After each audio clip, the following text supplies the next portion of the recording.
What's up? So it's been a while since I've been on here. I thought that I wanted to get back to these live streams. Mostly because I don't plan things well.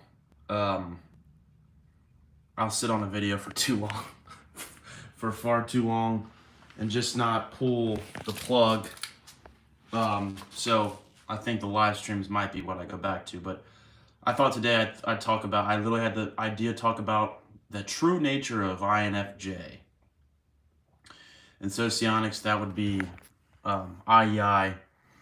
And I'm not going to give the most thorough description. I'm not going to go through every function necessarily. It's kind of a general off the dome thing that I've noticed with NiFe IEIs that are worth ranting about. So, and some of these might be just anecdotal, but they're also based upon the structure of socionics and Model A theory, and the data is relevant. So it's not just complete conjecture. But if I could sum up one of the main aspects of INFJ or NIFE, as I see it, has to do with, first of all, their ego is NIFE, and NI being the dynamics of time in regards to trends and going the type of perception of evaluating the trends within time and the outcomes that are inevitable. A lot of times NI types can have that doomsday prepper, watch and see what will happen type of language, because they're seeing events as, analogous to setting up a series of dominoes. And if you push one domino, the rest will fall inevitably, and the outcome will be whatever path it's on. It will be inevitable. And so their ego is NI, their base, their lead, and their creative is FE, extroverted ethics. Obviously, again, I'm using a socionics model A, to interpret and to define these terms. So if you're thinking this doesn't sound normal to you, it's probably because you're using a different referent. But so extroverted ethics dealing with the dynamic, also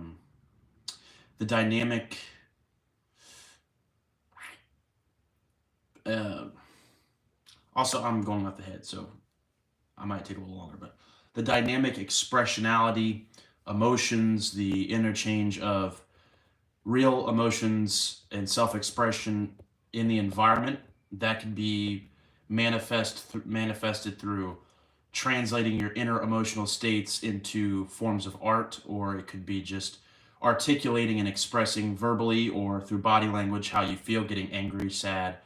And it's kind of this dynamic emotional engagement that is basically translating an emotional state that's internal to be received in some fashion to the outside world. Now, it doesn't have to be people that are actually the recipients of that emotional expression, but emotional states just are basically internal states that have energy that can be translated externally. And simply because it can be translated externally doesn't necessitate that other people are necessarily there has to be a group that receives it. That's kind of the Jungian understanding of extroverted feeling, being a judgment function that it outsources or manifests itself in group, a type of structuring or a type of group cohesion relationally, and that's not exactly how socionics defines it, and so that's why I'm not defining it that way. But so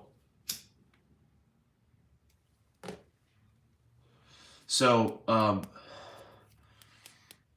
extroverted feeling is um, that's basically what's happening. It's basically which is different from introverted feeling, because introverted feeling or introverted ethics in socionics fundamentally is predicated upon the awareness of the psychological distance between people, whether that's in intimate relationships or friendships, um, and expresses itself thematically by the terms attraction and repulsion. People who you're attracted to for various reasons, their qualities, their capabilities, their skill sets, their intangibles, their attributes.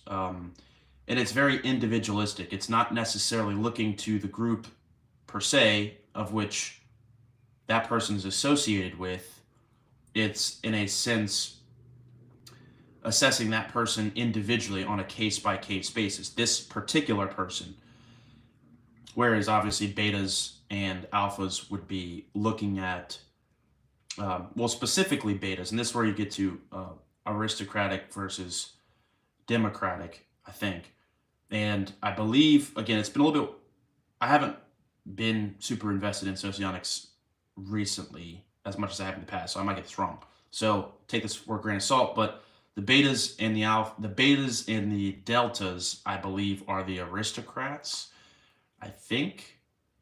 And then the gammas and the alphas are the democratic types, I think. I don't know for a fact. That's not super relevant. My point being is that FI valuers are looking at the person that they are engaging with, and for IEI, that would be their demonstrative. So their demonstrative and their base are their highest, their strongest two elements. They're both four-dimensional. If you don't know about dimensionality, you can obviously look it up. I could talk about dimensionality another time, which I think I actually will, because there's a lot of misconceptions about dimensionality and it's worth exploring. I think dimensionality in regards to information just makes sense. If you're four-dimensional in anything, if someone were to say that conceptually, you wouldn't intuit that you're bad at the thing that they're saying you're four-dimensional, because to have four dimensions basically infers globality, or global, whatever the word is, an all-encompassing skill set or ability to recognize that particular information, or ability to perform a task, whatever.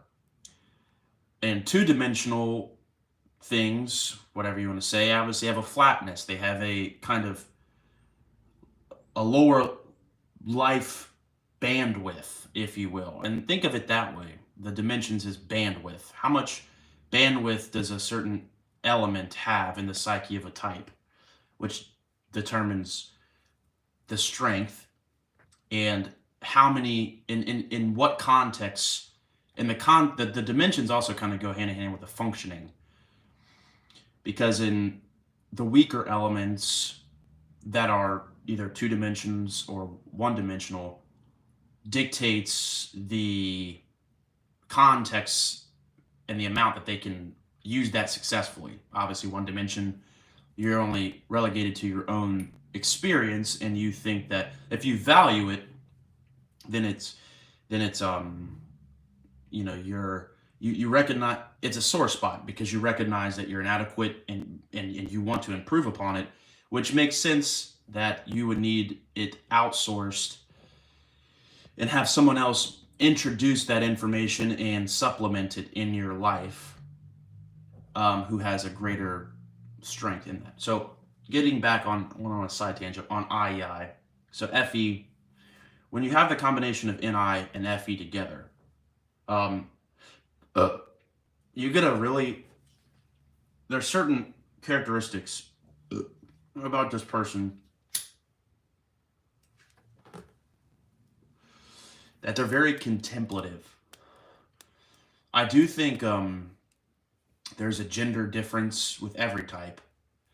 It's not an informational difference, but there seems to be maybe a developmental trajectory that dictates within types and their respective gender that has a different it manifests itself through the lens of their biology. Well, that's makes sense. Someone who's an SLE as a male, those two archetypes, those two realities, SLE being overtly masculine as a type, dealing with force and structure, those are the two terms that basically in all facets of literature, um, what do you want to say, form the idea of masculinity, even though our culture today is trying to reverse that, which can't happen no matter how hard you try, unless you want to delude yourself, which obviously people can do that and are. But the point being is, for an IEI male, there might be a more not as seemingly contemplative as an IEI counterpart female, because there's more formidability. I think that's a word. More they're more substantial. They have a little bit more embodiment, and some IEI men tend to gravitate more towards introverted logic, especially over time, and that's just the mobilizing. But regardless, these types are sometimes prone to, if they're in negative headspaces, reflect on past experiences that are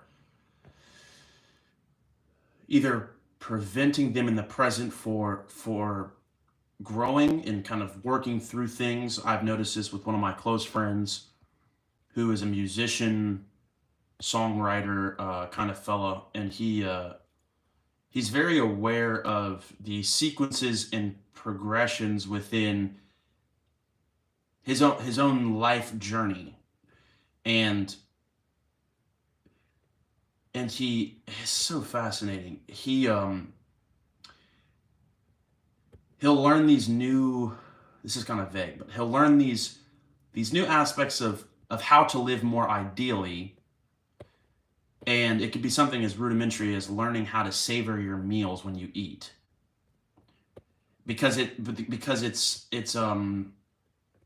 has a romantic quality to it, and he supernaturalizes almost everything, right?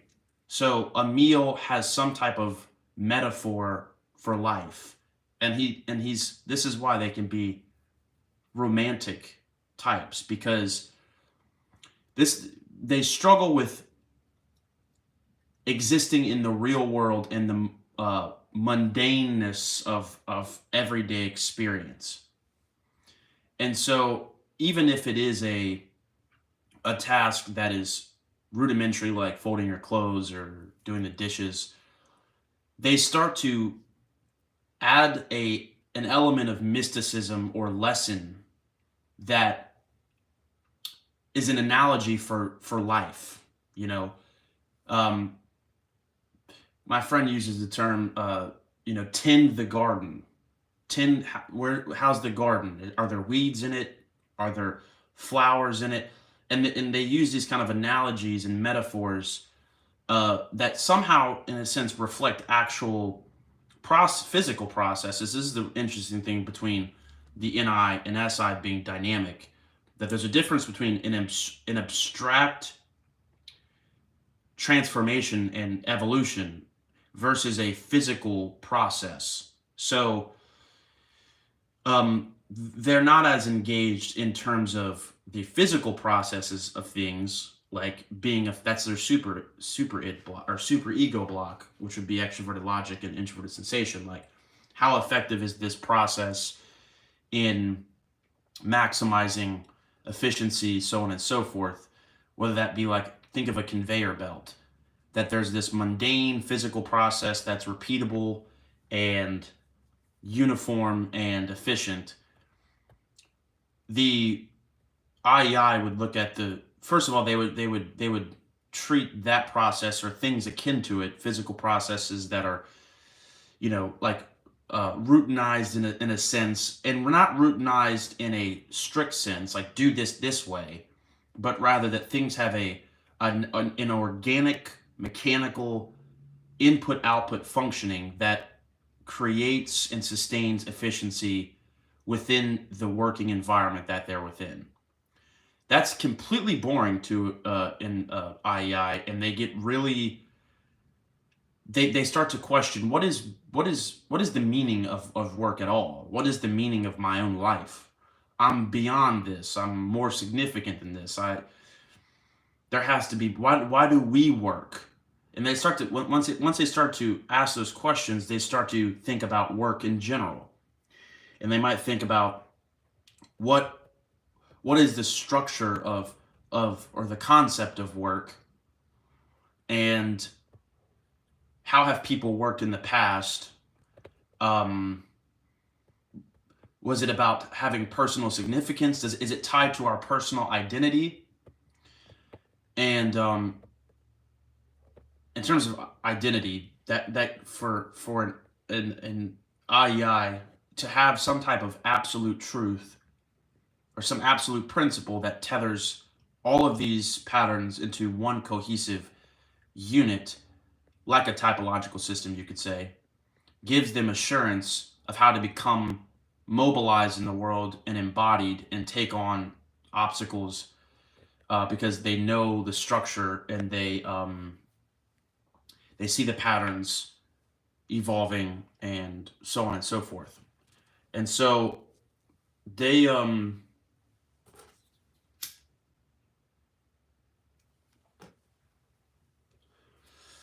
they're a type that's suggestible to force. They're a type that usually is not the person who is the commander in chief. They would rather be the seer, archetypally, the person who sees a trajectory of things and is laying out a structure and basically telling the SLE the likely consequences of the SLE's often impetuous and impulsive and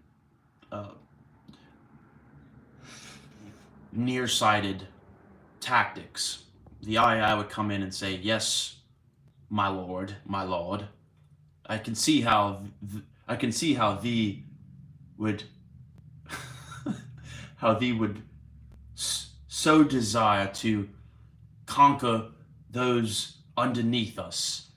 And while that may be of great utility and that may be of great honor, thy must consider all the repercussions of thy actions. And so thy humblest servant appears to thee to offer thee grand sight and vision to thy power and majesty." That was cringe, but that's what it is. It's the seer, right? It's the dude who comes out of a tree or some forest, usually looking a little that was pretty good, John. Come on now.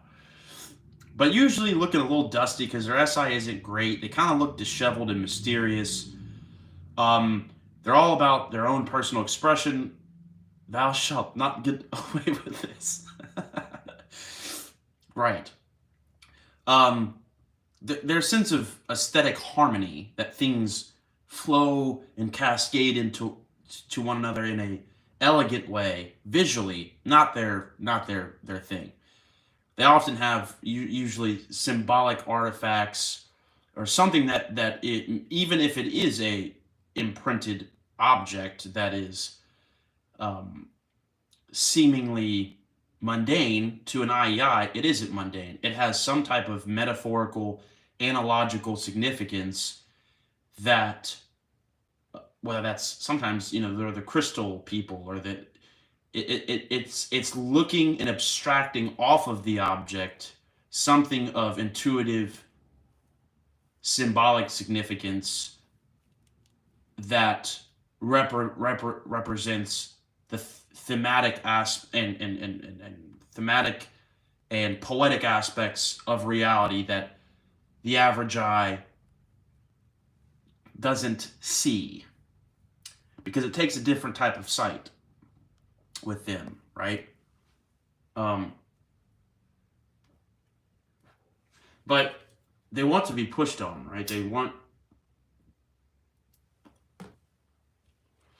want someone to force them and push them into physical activity, to embody themselves, to start to speak their mind, to start to embody what they believe in and fight for what they believe in, and actually push for the things that they want. They're not physical, visceral people innately. They're very much detached from. What's up, bro? Speaking of IEI, there we go. There's one. There's two. We got two actually. Look at that. But that's kind of their forte. Obviously, their weak point would be extroverted logic, dealing with factual information and dealing with cost-benefit analysis and the facts of things. Obviously, anyone can be educated in a certain field, so that's not exactly what is being expressed when suggesting that they're polar. Oftentimes, there has to be some lesson to the fact. It can't just be raw data. Then they'll start to pull back into a type of what do you want to say? Again, some type of symbolic representation of what the fact is trying to convey. The fact that in and of itself is somewhat irrelevant if it's not held in conjunction with some type of romanticized application. So IEIs really struggle with the SITE ego types, or so LSE or SLI. And both of them would be mutual. They both are strong when the other is weak. Each other has they have each other's ego and superego flipped, obviously. So what else could I say? They aren't really privy to, but capable of, seeing things from multiple points of view. What limits them from doing this is their bold, stubborn NI and TI. If you start to try to permutate their understanding of things, one of the reasons why they are resistant to this is obviously because they're looking at the inevitable trends and the outcomes related to those trends, instead of the static possibilities within a present context, and how different, like, ideas in and of themselves are not necessarily prompted by, per se, the trend sequentially across time, but rather these deviant thoughts that kind of are static in nature and have a certain type of non-linear relationship. And so they get really resistant towards entertaining those possibilities, because they understand that there is a single thread within time, dynamically, in a structure that sustains that process over time. The structure, it could be a kind of sense of determinism or fatalism, that God has organized reality in such a way that trends within time are necessitated by His will, which would be, in this context, a unavoidable, or you could even refer to the Greeks and the idea of fate, which that's where the term, I believe, comes from, fatalism. Which is a different type of determinism. Fatalism is even more extreme. It doesn't have any sense of compatibility between it's so inevitable. It's so ultimate. Fatalists are ultimately, that's the highest reality. And so it's really interesting to even argue that, because if they hold to that, then they didn't say that freely. That they were coerced by fate to say exactly what they said when they said it, and there is no compatibilism between something akin to this, which is weird because it's also an impersonal, fatalistic operation that's vague and ambiguous, but yet at the same time so structured that nothing can thwart it. Those two things don't really comport with each other. They're antithetical in definition.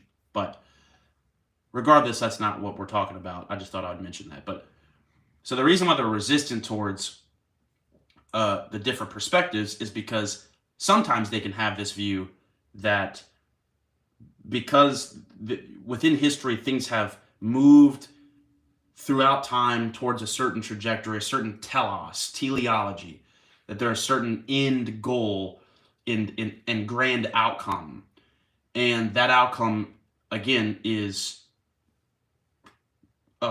in relationship to the structure of reality. That maybe they're interested in the laws of logic, or the symmetry of numbers, and how everything has geometric manifestations in the physical world, that objects have. This gets into like Greek philosophy too, like Plato and Aristotle, forms and the idea of the good. Plato wasn't IEI, interestingly enough. Will you ever do your typing celebrity streams? Sure. If you give me a celebrity to type, I type them. I didn't really know if people were even really paying attention to those. I thought about doing them. I might get back into it. Yeah, sure. Why not? So yeah, and they can kind of romanticize this kind of fatalistic and inevitable feature within reality. And to the point that it can almost cause them to be immobile, which connects to their extroverted sensation, that because think processes are inevitable, they feel that they're inconsequential in overturning them, which would be the opposite view of an SLE, who thinks they're inevitable, or no, that they're not inevitable, or no, that their will is inevitable. Whatever they will to occur, they change the trajectory of history. That's the opposite. And because that they think that, they don't see how they are finite and already not capable of, by being finite, to hold the earth in their hands. And so they so it's obviously an opposite problem.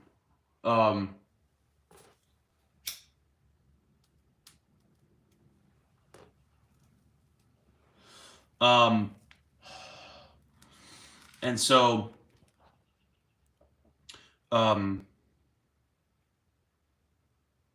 they can feel, IIs can feel inconsequential in regard to their will to change the trajectory of things, which is a low view of their willpower and their sense of their sense of strength to change things around them. So they kind of at times can disassociate and fade into the background,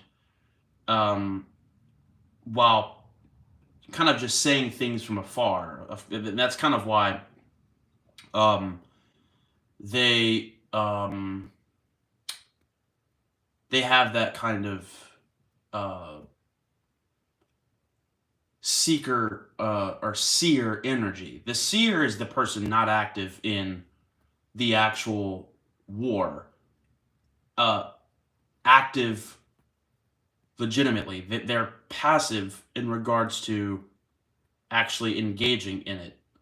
And obviously, if you were to pull stunts on an IEI, or kind of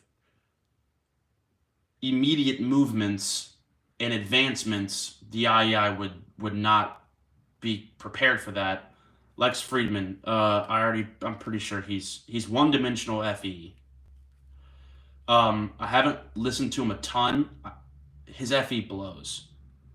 So already he kind of seems like an ILI off the rip. I would never just stick with that, but he kind of seems that way. But I will do a typing of him, but his FE's trash.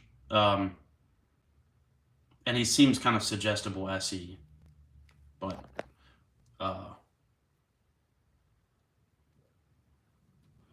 so yeah. I'm trying to think about what else I could say. I said I wasn't gonna go through every of the elements, but why not? I mean, I'm here, baby. I'm here. So again, that's why they wouldn't be as open to, and it's really interesting. I don't think he is in socionics. He might be in Axis, but he's definitely not in socionics. He definitely seems to value FI. There's no doubt about that.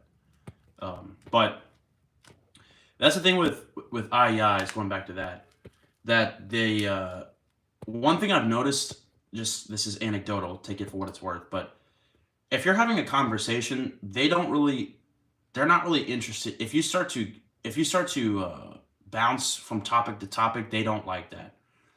They will follow a very sequential, either if they're on the offensive, if they're trying to press you, they ask questions that are within a they're leading to some conclusion. And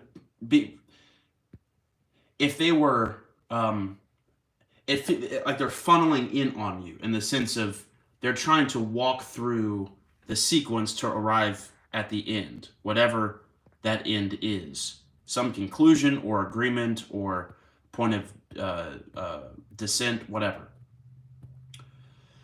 And if you try to bring up points that are crossed contexts, they're not really going to. They're almost they're almost like a black hole in this way. Like, they bring you back to the center mass, and they're pulling it in, and that's just betas in general. But especially with them, because they have stubborn NI and TI, they are really hitting on that kind of funneling effect of reducing down to that single path that they're trying to articulate. And that can be, again, just by their questioning, having that kind of sequence of we tackled this, now we move on to the next assumption or inference. This assumption was inferred from the past assumption, whatever, and we're moving forward. Or and if there's a problem, we can move backwards and figure out where that point is in the past, and then move forward. But you can't jump off the timeline into some other context. They really don't like that.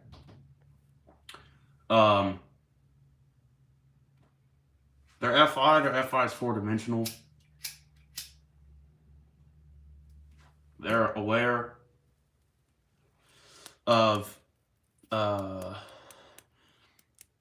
relationships in the environment, whether they like someone or they don't. But they, again, just like the demonstrative, it's running in the background. It's so obvious that if people fixate upon it, then they don't understand. They feel like it's redundant. You're just killing a dead horse. You're beating a dead horse. It's like, what's the point of continuing to go down to make these assertions about a person when everyone sees that? Like, who cares? And so they would be pretty aware of the trajectory of their relationships, but their natural propensity is to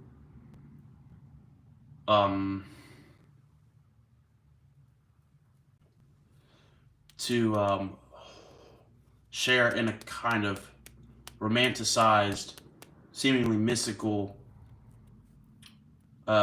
union with the person that they're engaged with, and to, I don't know, thrive with them, whatever.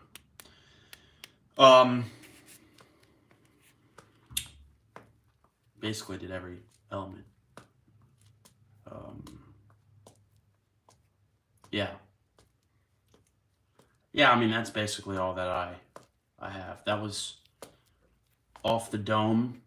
IIs are pretty cool types. Um,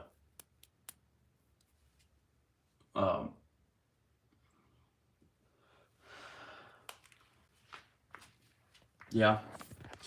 I'm trying to think what else. And it also depends, I could say, well, what do people say is annoying about? Well, that's all relative to the type that you are, because your reason for why they may be annoying to you will be different than someone else who has a different type, and that's where socionics capitalizes on the idea of the intertype relations, because there's a natural byproduct of types with different valued elements and functioning in a structural sense that dictates in general the kind of informational continuity or discontinuity in exchange of information. That's inevitable. Even in the Enneagram, there would have to be, for example, you could take a what would I say,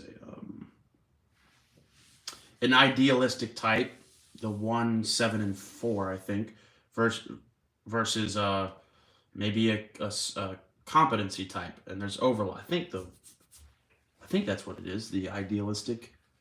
There's a different name for it too, but I think it's 1, 4, 7, and then the competency is 1, 3, 5. So one shares both, but let's say a 7 and 3, and obviously 7 and 3 exist in the assertive triad. So the point being is that every type has a certain relationship with another type based upon its own type structure. That's a basic axiom of type. How would you differentiate between self-pres 4 and self-pres 6? Mother! Well, you scared the shit out of me. I'm just gonna hop on. Alright. Don't mind me. I do mind. I'm so sorry. You putting your roach on the seat? No, that's old. I'm smoking these old ones. No, you're not. You're dirty. Hey, bro, that's all I got. That's all you got? I don't feel like leaving. So you're smoking roaches? They're not that. They're flat. No, don't. Flat. Oh my god. Don't roast me, nigga. Do you drink expired milk too? Okay, get out. I hate you. She's so annoying. Oh. How would I differentiate self-pres 6 versus self-pres 4?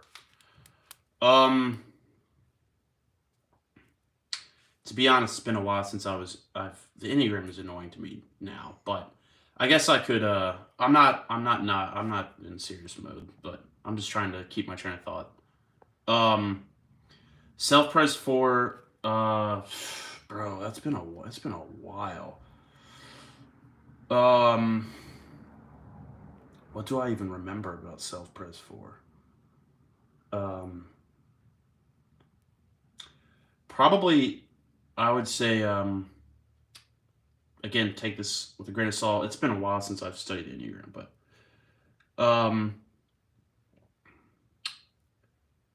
well, first of all, let's go into the axioms. Just works this way. 6 and 4, obviously, in different parts and spaces. In the Enneagram, 6 is a head type, 4 is a image type. So when you're adding, let's do some Enneagram algebra. When you add the instinct plus, no, they're not more movable. Self-pres is actually associated with more immovability. The sexual instinct is the most fluid. But they when you add the self-pres with the 4, you're adding some type of self-preservation with an image type, which is like, oh, duh, my point, we're working up here, right? But that image type is distinct from the collective, which is and is hyper individuated and is fixated upon at any chance they get to individuate themselves from positive aspects of their self image. So they can be overly negative and showing the underbelly of their image to the world because that's where they find validation and how distinct and individuated they are from everyone else. So self-pres 4 might do this in the realms of self-pres, of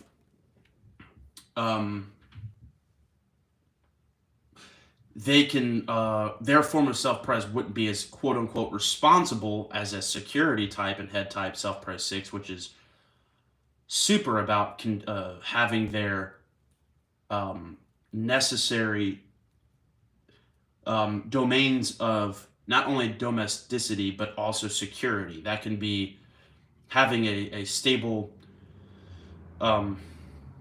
home environment. It could be someone who I got all my guns and I'm ready for a dude. Like I'm ready for invasion, or they have their necessary things to create security. And I'm using those extremes to paint the picture.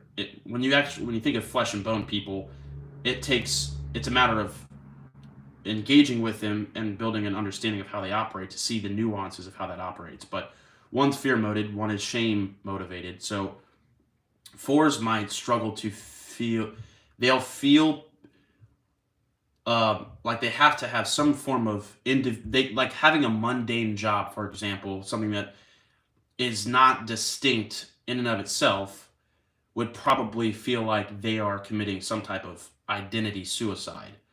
So some self-pres 4s can be, they don't really care necessarily about having money or security in that sense. Their security comes from a heart concern of tying the individuated self into the realm of self-pres concerns. So that can be aligning their sense of self with their occupation and pursuing avenues that still give them their self-pres needs, right? Food, shelter, all these kind of things, but in a way that is demonstrating how distinct. So it could be having like an obscure job that basically doesn't pay anything, but is a vehicle that allows them to project their individuality within that context. I'd have to look at that more. It's been super long since and self-pres 6 and self-pres 4 are extremely different. I'm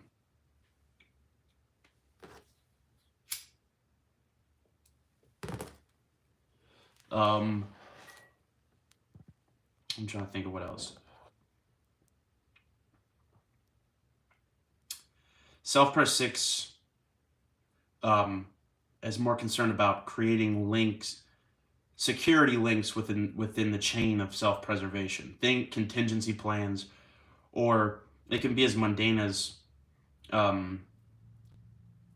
they have the right, and I'm just throwing this out there, but they got their homeowners insurance, they got car insurance, they got health insurance, they got all these, which everyone does. But my point being is that they're trying to find, or it could be if they're unhealthy, being in a codependent relationship where someone else grants them security by the other person's ability to create those means for their survival. It can be this could be 6 with 9 self-pres, but staying in a job that's secure and affords them the comforts of their environment. Self-pres 6s are super averse to changing environments and jobs or relationships because it's the unknown. And so they would be somewhat resistant.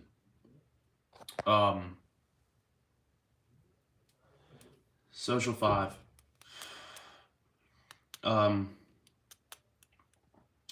Social 5 has an ironic relationship to the social instinct because they find ways to be social without being physically social. So it can be chat rooms, Discord. It can be they can seem six-ish to a degree, offering expertise in the realm of social collectives, and to provide their expertise and knowledge base, um, and offer. And the thing is, it's not like being a reliable source to them. Fives are interested in discovering the unknown. They're enthralled with learning, and it's not to gain security in the truth of something, but rather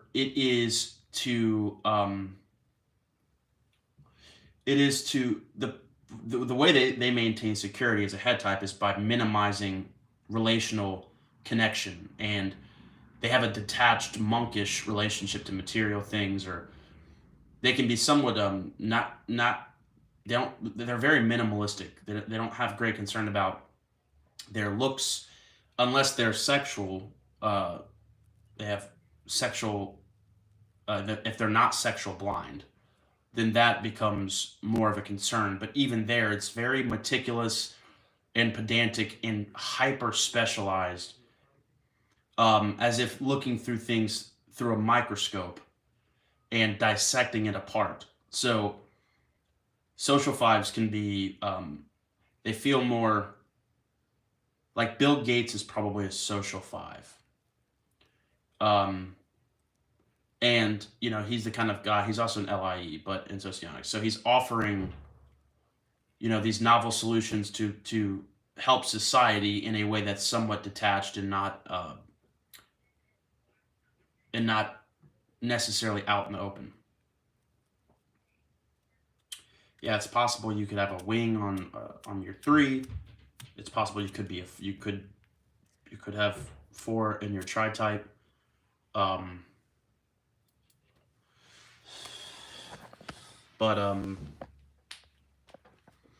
Yeah, social five is really interesting. They very rarely come on camera. I've noticed if they're in, I've met many fives like this. If they're in Discord or on a YouTube call or whatever the case is, they are very very relationally detached. And I remember reading Character Neurosis from Naranjo, and he said that about fives that they have kind of like a frailty, that they just kind of have weaker frames, and they kind of minimize themselves in their needs and need for connection, and basically because it's the avarice, that's the sin of 5 is withholding, and withholding time, withholding attention, and their own need for connectivity. And again, if the social's higher, the connectivity socially with another, whether in terms of relationships and the companionship, which is still social, and a kind of let's know each other, let's get to know each other better, a kind of reciprocal back and forth that build bonds and close ties, is more FI socionics and still social in a sense. And so that's what that they could. He also talked about how they can have weak immune systems and just a kind of a frailty, a weakness. Like I think Juan from CT is probably a 5-wing 6, and probably a social self-pres, and you can see that with him. He's kind of frail and just kind of alien-esque, long fingers, and that's what I envision. 5, the archetypal alien has like 5 written over it. He said that they're like what does he call them? Like just schizoids. That's basically what he calls them. Do you believe in the holy ideas? You'll have to remind me about that. I don't really remember. I know the term. What? They got the idea of 5 from Young's TI description. Pretty sure that Naranjo and them, I don't know their time frame, but I feel like they predated Young. I could be wrong about that, but maybe not.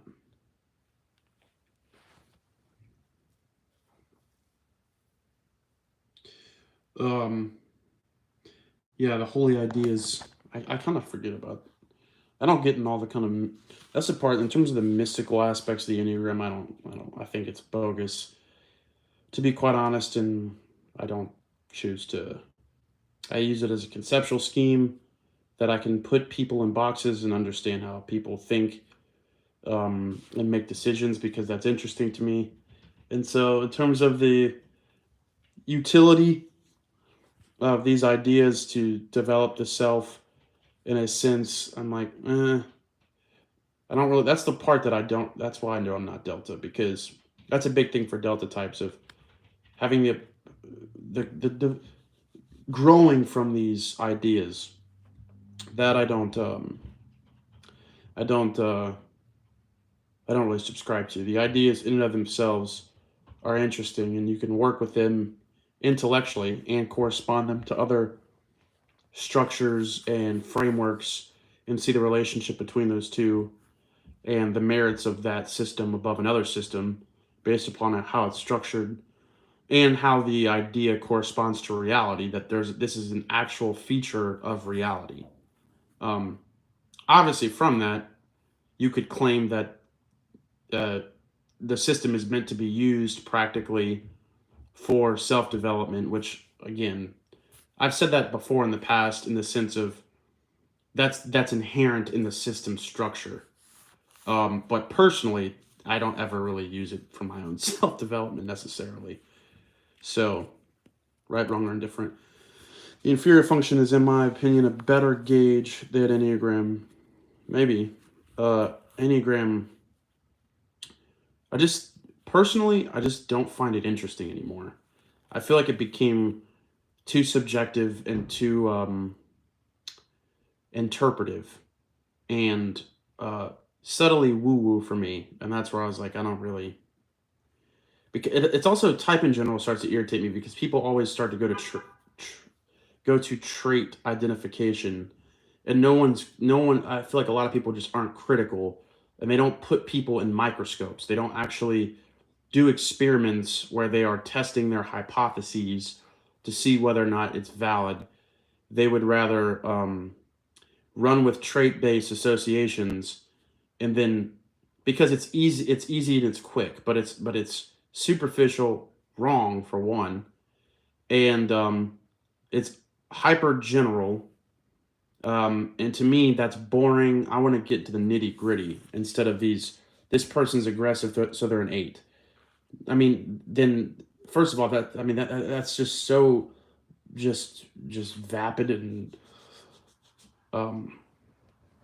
it just is just that just, and that also just reflects our society, that just people just don't want to think critically, and they don't want to ask deeper questions. They don't work with the material in real time because they're lazy and they don't want to challenge themselves.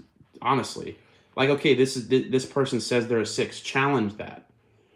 Let's see what's more fun, the theory, just in theory in its generic form, or when the theory reveals itself as being valid by means of testing it and actually seeing those axioms and principles reveal themselves in real time. And from that, you can actually socially engineer yourself in such a way that you can change your language, just like a different language on a computer, in order to more aptly communicate and solve problems, or understand or train that person to start using a different language. I mean, the potential of it in regards to how it can be used, obviously there's a lot of potential there, but because people are lazy and they just run with things, then that's never going to happen. And so I become disinterested, because the collective of the typological circles and the greater community that I've been in is just, it's just superficial, and just I just don't find that That's boring to me, to be quite honest. But too bad I don't really structure ideas of a theory, but find them useful on certain times when needed. Sure, yeah. I mean, everyone has their uses and utility in the system. Like people use these systems interchangeably, use them differently depending on the context. That it's all well and fine. Like that. I mean, there are some ideas I consider until I realize there's not merit to it. Yeah, I agree too. I entertain many ideas until um, I realize they're either superficial, they're invalid, they don't have ultimate justification for why they're structured the way they are. They don't account for the errors in the ways that they're structured. They don't give me a detailed enough understanding of one, the utility of it, obviously, uh, which is akin to the reason, like what is the system offering? More basically, uh, what is the system trying to account for epistemologically? What part of reality are we trying to funnel towards or to understand more? Um, and is it clearly defined? And if systems lack that, then I just don't get engaged with them. I just don't find them interesting. Other people can, but and that's fine. I mean, I'm not like saying you shouldn't, but I don't really tell people what to do. You do what you want to. Enneagram is SI-NI gone woo woo. Or SE-NI. What did I say? SI.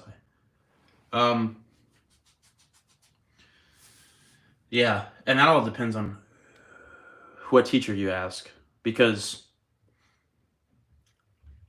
I do think in its origin it has a lot of beta in it, probably, but there's different aspects of the Enneagram, different methodologies of the Enneagram. So, as I would say, certain strands of Enneagram methodologies and practices are definitely more into the Delta-esque meditation, self-development, woo-woo, let's dance around and sing Kumbaya, which is strange to me and ridiculous. Yeah. They say Enneagram has links to Sufi mysticism. Yeah, they did. The Sufis, yeah, that's what I'm saying. The dancing, I'm not down with any of that crap. It's stupid, doesn't do anything, and yeah, but I don't really. Oh yeah, I read that part. Yeah. So Enneagram, just they say Enneagram. Why do I keep reading the same thing? I keep reading the same thing.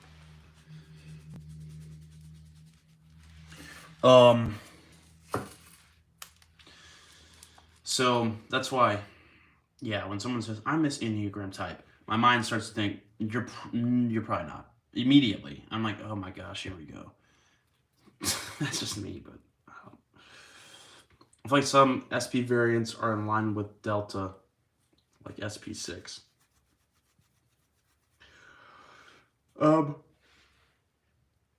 Probably. Especially the higher.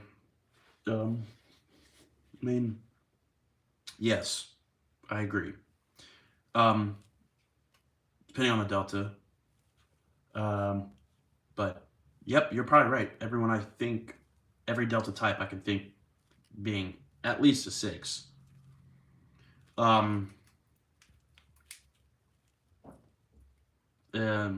Yeah, obviously IEE or NEFI starts to move towards 7 more, whereas the other Delta types probably move further away from 7, especially the STs. And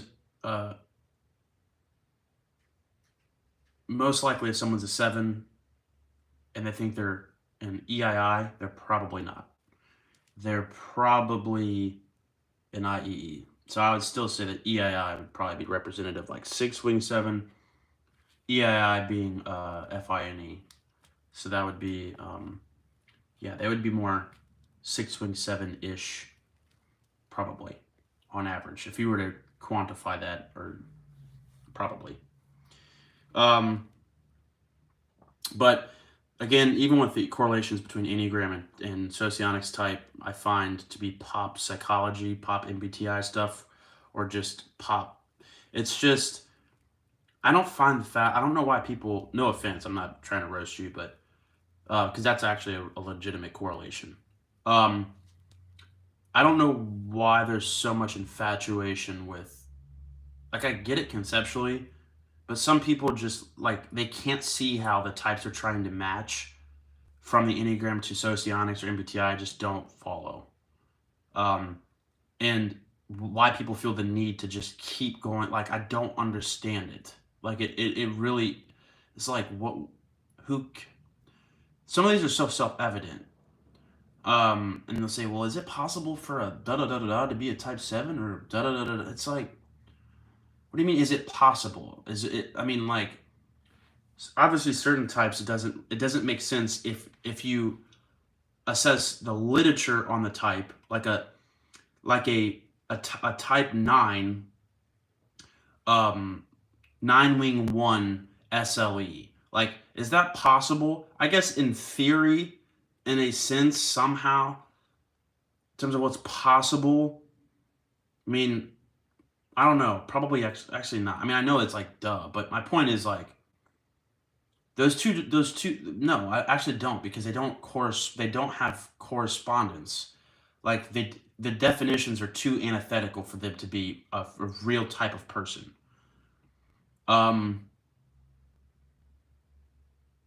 that's the thing, though. The structure of it depends on the structures that you're evaluating, because you'd have to be very specific, because Enneagram at times can be general. So you'd have to get to the core of the type. What's the most fundamental aspect of the type versus the structure of a Socionics type. You can't just go off of these one word kind of associations. But people are infatuated with that, and I never thought that was interesting. I thought it was always just boring and obvious, and easy to write people off. If they say they're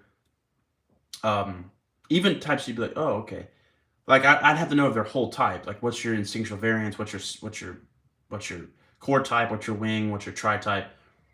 And then correspond that with their Socionics type. And some have different shades of believability.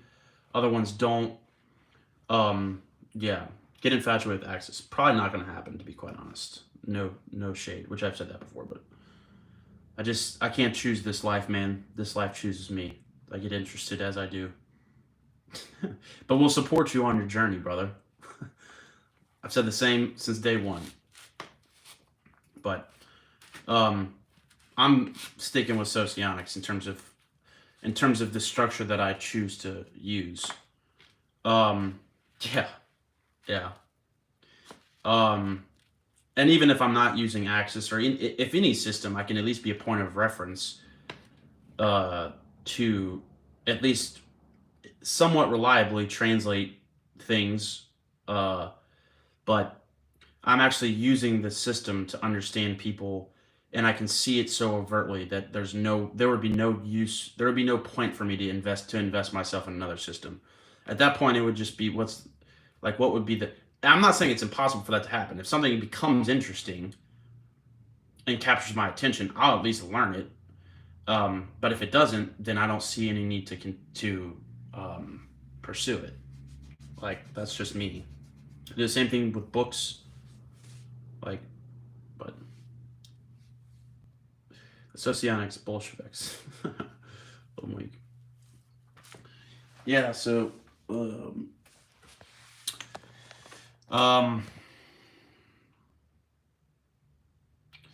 yeah, that's what it is, baby. What about psychosophy? Nope, I have no interest in psychosophy. I learned about it a little bit. I'm also roasting these systems. I'm just giving my unfiltered reaction. I know I'm cool with the dude who made psychosophy or AP. Would you be willing to learn Stoicism? I know of it, generally speaking, as a philosophy. Would I practice it? No, probably not. Am I interested in the conversation, generally speaking, about philosophy and different philosophies? Yes.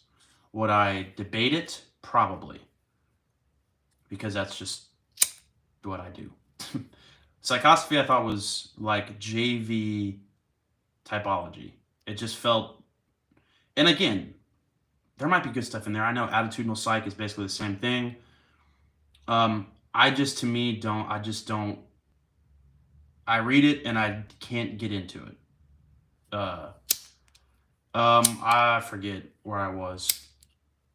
I forget. I think I was like the bottom. I was in the closer to damage takes test. I'm not doing that. I'm not taking 1,000 question test, whatever. But yeah, I'm interested in learning about anything. Psychosophy is a bit complicated. Yeah, Carl Rogers. I don't know if I've seen you here, bro. But DJ is most likely RS. Don't know what that is.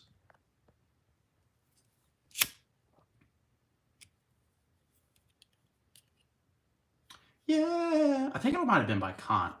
Maybe not.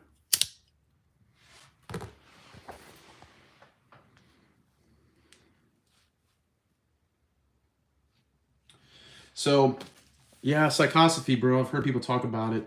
Well, his spiritualism is high.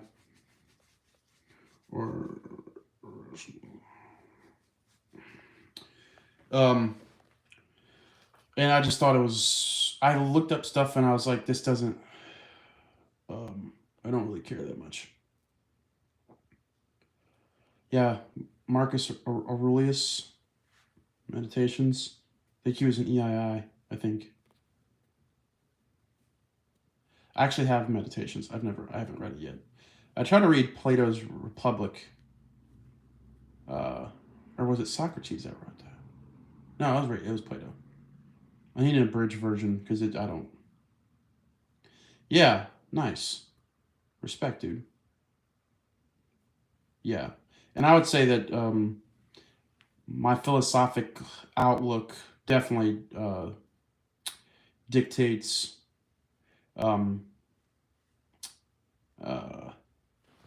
my epistemology and my relationship to obviously other forms of philosophical schools of thought. So,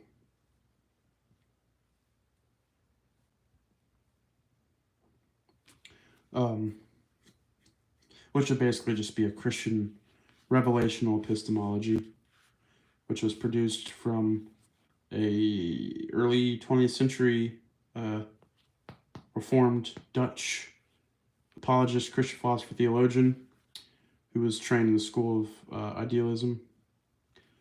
Shares that philosophy. I don't think it's that simple. No, I don't agree with that. I think, first of all, having someone who's a Christian is paramount for me, and I think those factors take precedence over what philosophy you share. That's somewhat depending on what you mean by philosophy, because obviously being a Christian would be a philosophy, but I could be with someone who's compatible with people. That makes, to me, people do that with type and they make it ultimate, and that's not. Type is a spec in terms of compatibility, and all the other factors I think are probably 10 times more significant personally. But Stoicism, yeah, they used to try to do that. I'm not really sure. I'd be interested to learn about it, talk about it though. I think Stoicism has it, depending on how you define it or how it is defined. It's almost like non-attachment, that you can't deal with life because you're too attached to things.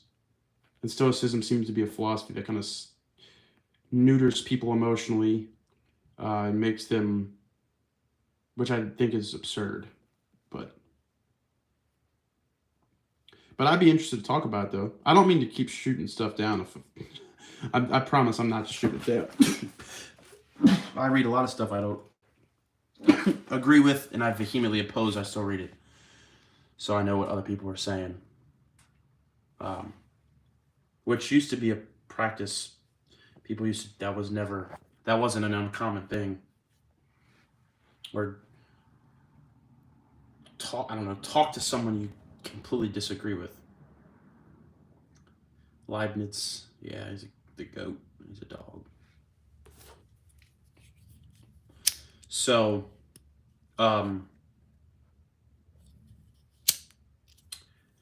yeah, and the term philosophy is just kind of general. That can mean there's different philosophy of ethics, philosophy of epistemology, philosophy of raising kids, philosophy of name it.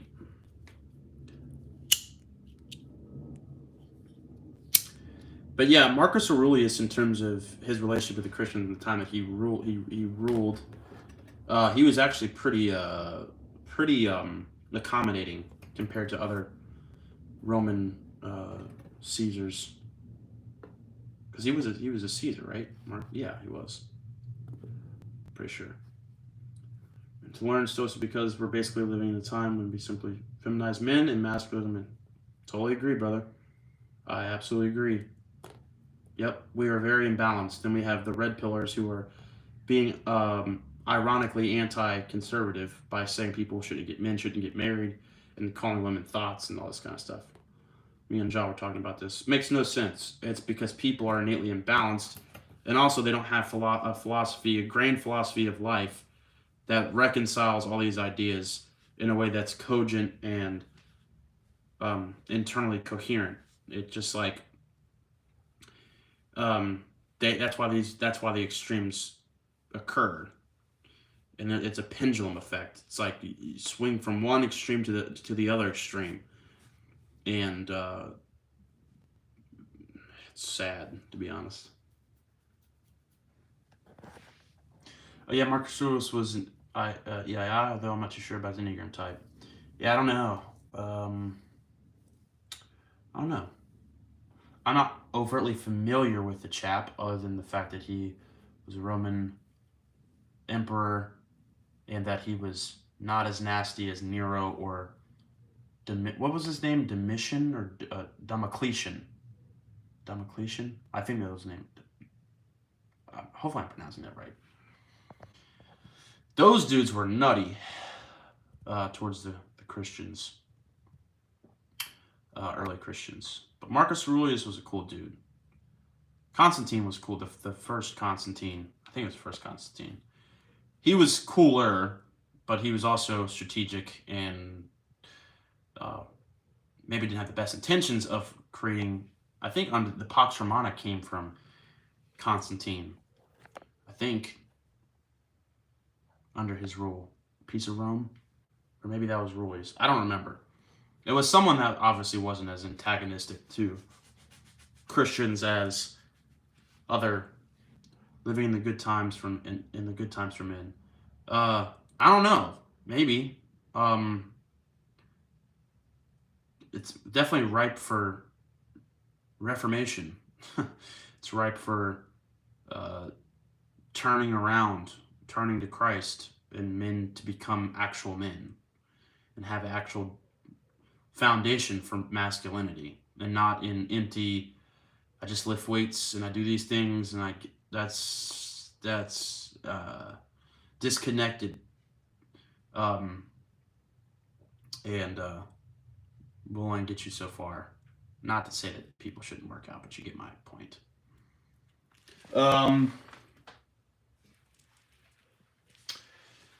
Yeah, so Carl, I think I will do the celebrity typings. I'm about to start going back to these live streams, bro, because #irrational type. I can't no matter how hard I try to, I'm like, no, I can't do it. I do better just going off the head. I really do. But I have to somehow I have to get my points out, do the thing, and then look at the comments. So when the comments start coming in, I get distracted. But just going off the fly, I've always been better doing that, and it's more enjoyable. Pre-planning stuff feels inorganic, not real. And I just don't. I don't prefer to do that. like I obviously have usually a starting topic. And from that, I'll deviate to different branches and go here and here and here, and bring in all. I don't completely lose sight. Just bring it all back around. So you have all these veins and parts that you can that you're building up to the whole, basically, the whole type description. If that's what I'm doing, or that I'm giving enough angles for people to see the picture. So that's usually my goal. Been doing that since day one, to be quite honest. I tried to start the whole, and some of the edits were pretty good, to be honest, but it's tedious, boring. It's kind of fun to see it, but that was it. And they didn't get any more publicity, or people didn't see. It wasn't like it really changed much in terms of that. So I was like, well, then what am I doing this for? Just do what you want to do, like you said you were going to do when you started this. Talk about what you want to talk about. Or talk about, obviously take suggestions, but do it by the way that you do it. Also, that's revelatory of the type itself too. You can see type through that, of just being like, all right, well, this guy he's not overly production-y. He doesn't really filter all that much. He just is about the thing that he's trying to describe, and I can listen to it, get information. It enhances the way I think, hopefully, and then that's it. And hopefully it can be kind of funny, you know? I think I'm a pretty funny fella. But, yeah, anybody have any last questions?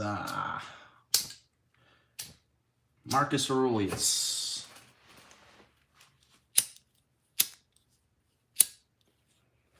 Marcus Aurelius. Mark. Anything? Going once, going twice. What are we doing? Nope. All right, guys.